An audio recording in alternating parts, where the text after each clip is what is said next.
ये तस्वीर है संत जलेश्वर एकेडमी की। एक ऐसा विद्यालय जहां पर बच्चियों को निःशुल्क शिक्षा दी जाती है। साथ ही यहां पर खेल कूद पर भी खास ध्यान दिया जाता है। सुदूर इलाके में खोलने वाले इस स्कूल के संस्थापक इंजीनियर सच्चिदानंद राय से जब हमने बात की तो देखिए क्या कहा।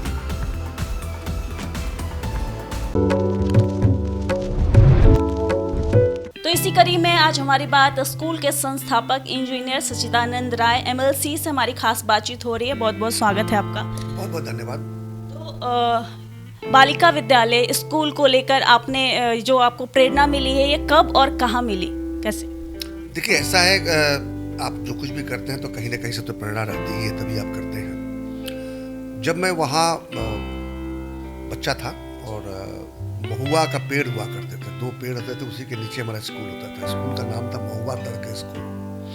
अगर मेरे गाँव आप गई थी तो आपने देखा होगा, जहाँ नहर पर से मुड़ते हैं वहाँ एक उत्क्रमित मध्य विद्यालय है। वो पहले महुआ तर्क स्कूल के नाम से जाना जाता, वहीं हमारी पढ़ाई हुई थी। तभी से मेरे दिमाग में था कि कभी यदि अगर ईश्वर ने मुझे सामर्थ्य दिया तो मैं एक विद्यालय की स्थापना करूँगा। तब तक ये बालिका वाली बात नहीं आई थी। लेकिन आगे के दिनों जो हमने देखा कि जो बच्चे, लड़के खास करके, जो पढ़ाई लिखाई करके कुछ काबिल बन जाते हैं, वो गांव छोड़ देते हैं। वो चले जाते हैं दूसरे राज्यों में, जाकर वहाँ का नागरिक बनना और वहाँ की भाषा बोलना, भोजपुरी न बोलना। ये एक तरह से मेरे जीवन का सबसे बड़ा कष्ट यही रहा है कि जो भी कुछ काबिल बने उन्होंने गाँव छोड़ दिया। गाँव छोड़ा तो छोड़ा, अपना कल्चर तक छोड़ दिया, भाषा तक छोड़ दी। लेकिन लड़कियाँ जो हैं वो जहाँ भी गई भाषा को भी चलाई, कल्चर को भी चलाई, जहाँ गई वहाँ छठ पूजा भी की।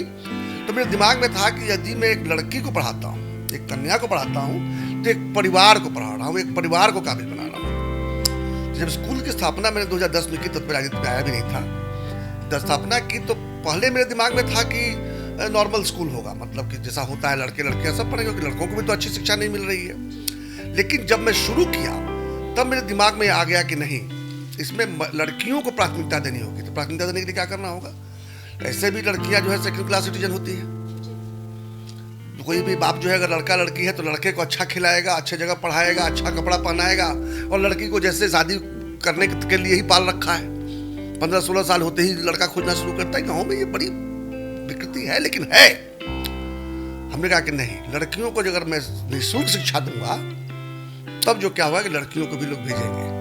तब मैंने डिफ्रेंशिएट कर दिया कि लड़कियां निःशुल्क, लड़का विद शुल्क। तो हमारे लड़के जो 250-300 लड़के जो पढ़ते हैं, पता नहीं आजकल संख्या कितनी है, अंतिम बार जब देखा था तो 300 के आसपास थे। तो 300 लड़के जो हैं वो तो फीस देते हैं, उनसे तो फीस मैं लेता हूँ।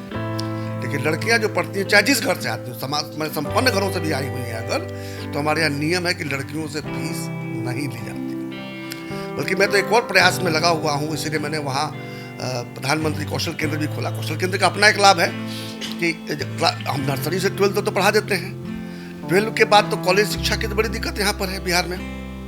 हालांकि एक जो हमारे यहाँ बनियापुर में जो डिग्री कॉलेज है, उसको भी मैंने अपने अंडर ले रखा है और सेक्रेटरी बन के मैं उसको सुधार कर रहा हूँ।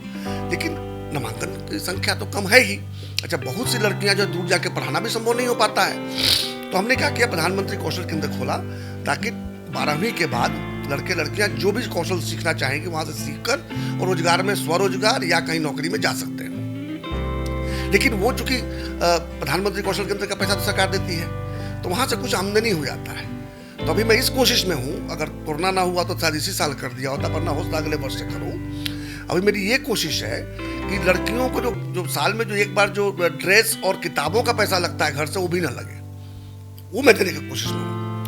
ये तो हुआ एक बात। दूसरी बात, हमने एक और, क्योंकि आपने पूछा नहीं, फिर भी मैं बोल रहा हूँ। जब पढ़ाई शुरू हुई तो मैं देखने लगा कि लड़कियों का ड्रॉप आउट रहता था, खास करके 8वीं कक्षा के बाद, 9वीं कक्षा के बाद ड्रॉप आउट शुरू हो गया था।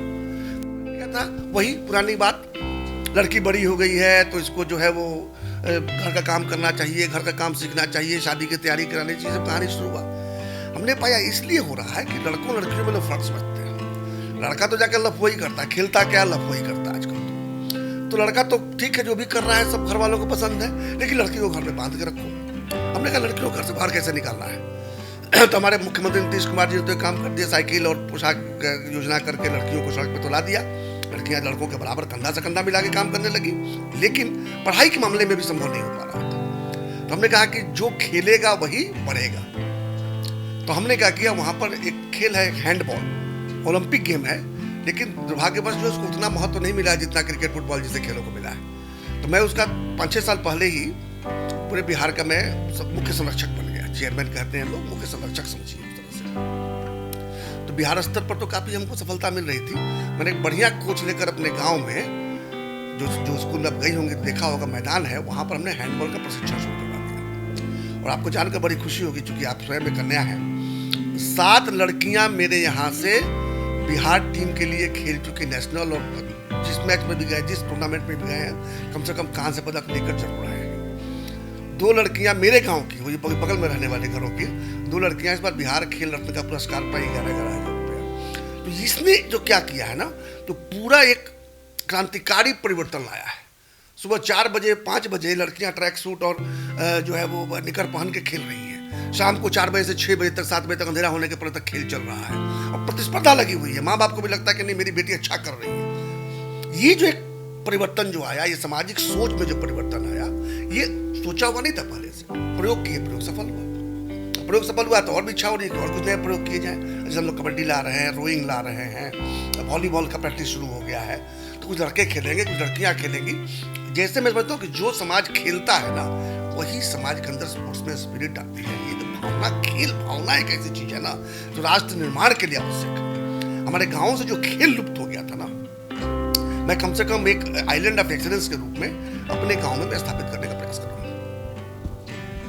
आप इस बात से कितना सहमत है कि अगर एक महिला पढ़ी होती है तो पूरा घर एक पढ़ा लिखा माना जाता है? इस बात में आप कितनी सहमति जताते हैं? सहमति नहीं है, ये मेरी सोच है कि एक लड़की को मैंने पढ़ा दिया तो आने वाली पीढ़ियों को पढ़ा दिया। घर की बात मैं नहीं कर रहा हूँ, घर की बात मैं नहीं कर रहा हूँ। वो पूरी पीढ़ी, आने वाली पीढ़ियां भी पढ़ती हैं, क्योंकि वो कोर में चला जाता है। एक परिवार का जो सोच जो है ना, कोर जो है ना, वो माँ से शुरू होता है। पितृभाषा नहीं कहते, मातृभाषा कहते हैं, क्योंकि हम पहला जो बोलना भी सीखते हैं माँ से सीखते हैं। तो माँ अगर पढ़ी लिखी है तो बच्चे, और उसके बाद बच्चों के बच्चे, तो पूरी पीढ़ियां जो है ना वो शेप हो जाती हैं। तो महिला का पढ़ना, कन्या का पढ़ना आने वाली पीढ़ियों को सुधारने के लिए होता है।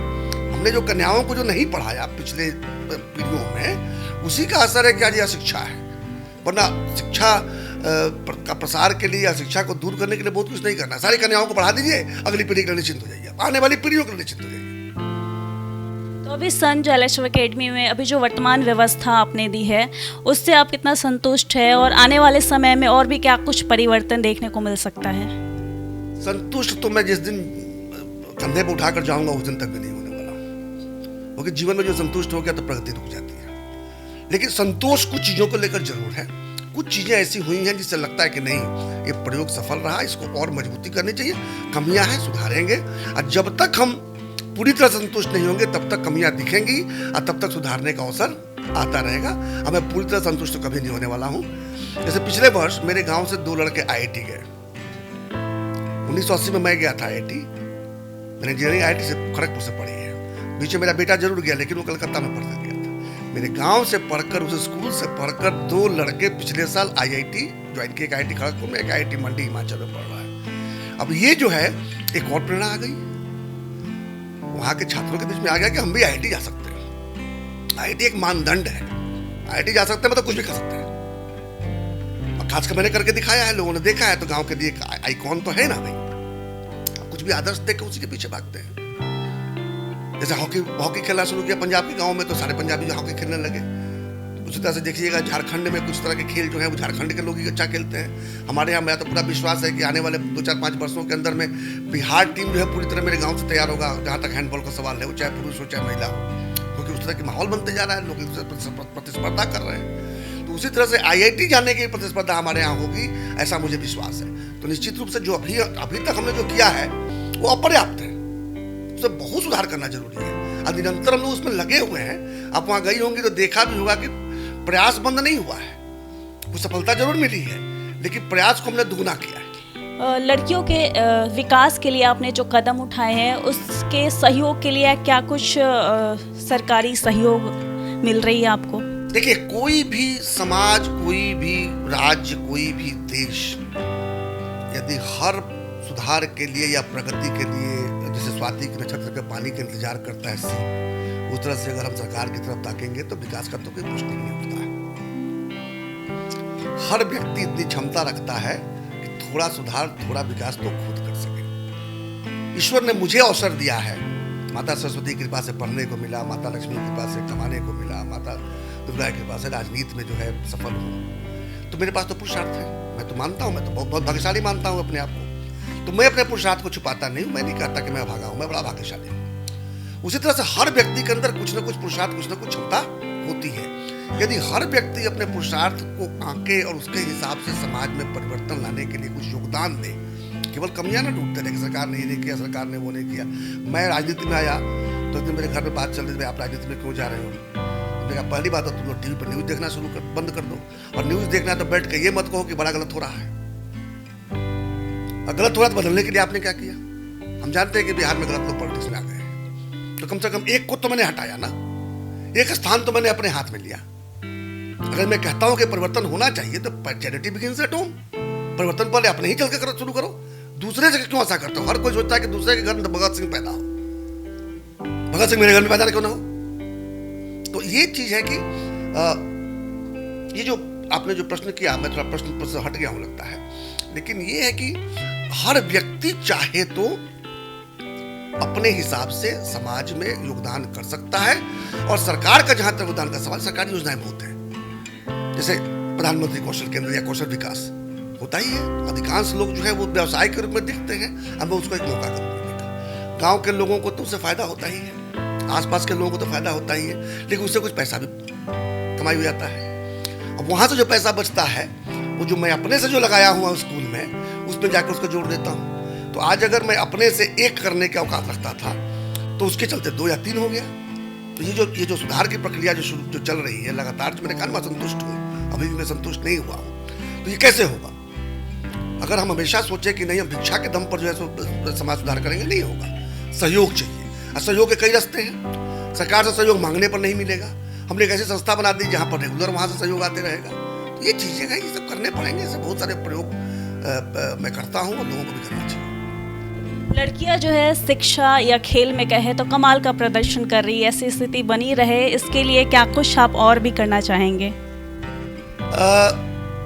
मैं क्या करना चाहूँगा ये बहुत महत्वपूर्ण नहीं है। मैंने जैसे कहा कि मैं संतुष्ट नहीं होने वाला हूँ, तो मैं तो करूँगा ही। मेरे साथ एक टीम है, आपने देखा होगा, वहाँ पर विनोद है, विनीत है, और भी बहुत सारे लड़के वहाँ पे हैं, कुछ महिलाएं भी हमको सहयोग उसमें कर रही हैं।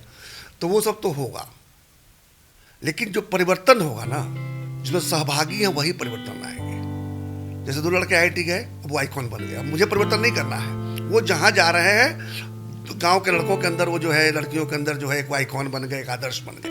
हर कोई वैसा बनना चाहता है। तो एक हो गया ना, पहले मैं अकेला एक था प्रकाश पुंज के रूप में, अब 3 प्रकाश पुंज हो गए। उसी तरह से चले जाइए खेल में। ये लड़कियां जो नेशनल खेलने जाती हैं, पता चला कि रायपुर गई हुई हैं, तो पठानकोट गई हुई हैं, तो कलकत्ता गई हुई हैं, तो मिजोरम गई हुई हैं। ये जो बातें होती है, जो चर्चा होता है, और वहाँ से लौट कर आती हैं, कहानियाँ बताती हैं, तो वो एक आदर्श के रूप में बढ़ती जा रही है। इस तरह पता नहीं 7 तो अभी हुई है, वो 7 का कब 700 होगा ये मैं इंतजार कर रहा हूँ, होगा।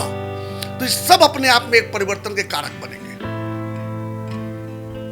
बहुत बहुत धन्यवाद सर। तो ये थे हमारे साथ संत जलेश्वर एकेडमी के संस्थापक सच्चिदानंद राय जी MLC हैं, और इन्होंने शहरी क्षेत्र से कहीं दूर ग्रामीण इलाके छपरा में एक स्कूल का संस्थान उद्घाटन किया है। बहुत समय हो गया है स्कूल खुले हुए, और जहाँ जो लड़कियां हैं उनको फ्री में शिक्षा और तमाम तरह की व्यवस्थाएं दी जाती है, और लड़कियां वहाँ पे बड़े ही कमाल का प्रदर्शन कर रही है, चाहे वो बात शिक्षा की हो या फिर खेल में हो।